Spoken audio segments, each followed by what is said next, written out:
Welcome back to part 4 of our series on classification.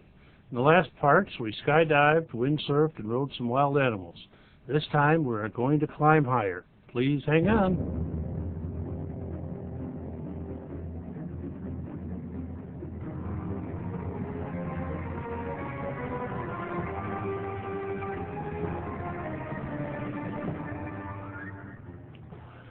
The next rule we are going to talk about is GRI 4. This rule has to do with a concept called similitude, or, as is referred to in the tariff book, kinship.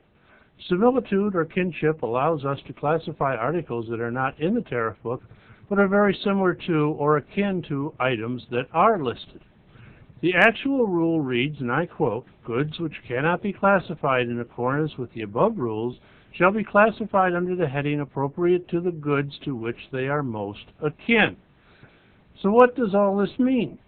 What this means is that if you cannot classify your product using the rules 1 through 3, then you are to find a product in that tariff book that is similar to your product. For example, classification of a CD cleaner. This is a CD disc with a small brush to clean the lens, could be classified under Rule 4 as a normal CD disc. Another example, and one which Customs uses frequently, is bread or mazapan figurines from Peru or Ecuador. They are most akin or similar to ceramic figurines. There is no classification for this type of figurine in the tariff book using GRI 1. They are not unassembled or incomplete, nor are they mixtures or classifiable under 2 or more headings. They do, however, look like porcelain and can be classified as porcelain figurines using GRI 4. Another good example of using similitude would be wine coolers. Wine coolers are defined as an alcoholic beverage based on wine, fruit juice, sugar, and carbonated water.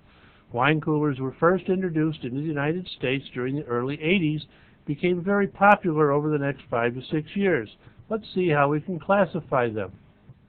Let's first try GRI 1. We find that it is not beer, so it cannot go under that heading. Next, we look at the heading for wine, but this is not wine or wine flavored with anything, so we will move on to something else. We look under the heading for a fermented beverage or distilled spirit, such as gin, rum, or my personal favorite, a single malt scotch, but to no avail.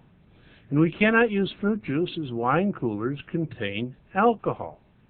As we have tried everything we can think of using a heading in GRI 1, it is time to move on to GRI 2.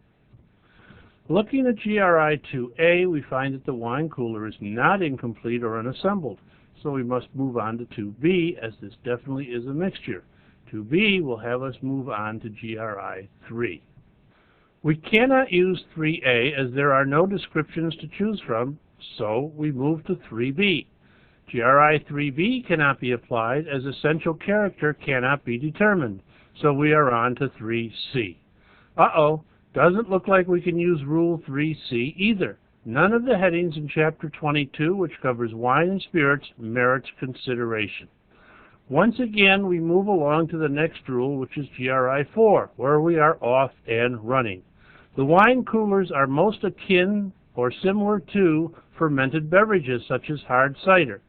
So we will classify them in 2206-00-9000 other fermented beverages.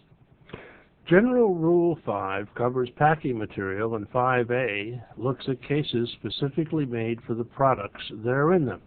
An example of these are camera cases, violin cases, and gun cases.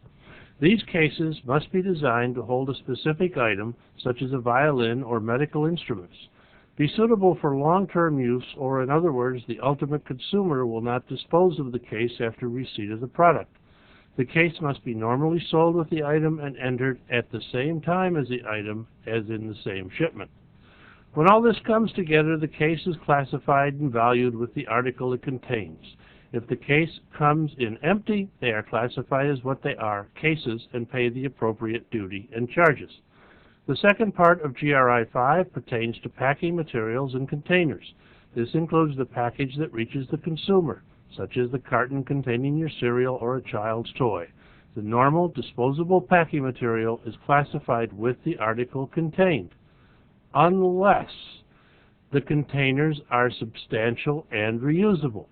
If you are importing wine in a crystal decanter, then the two products must be classified separately. The same would apply to toothpicks packed in a sterling silver container. The container, in this case, would not be classified as a toothpick. My all-time favorite is an Elvis Presley bottle with bourbon, definitely to be classified separately. To summarize, GRI 5A covers fitted cases that are imported with the article that fits in them and are suitable for long-term use and are classified with the article. GRI 5B covers normal packing material that is classified with the product and is thrown out by the ultimate consumer, no matter how elaborate the packaging is. However, if the packaging is substantial and reusable, then the packing material is classified separately from the product. We have reached the top, and it is time for a bit of celebration. The next session will cover GRI 6 and the additional U.S. rules, as if 6 weren't enough. Enjoy your view, and see you down below.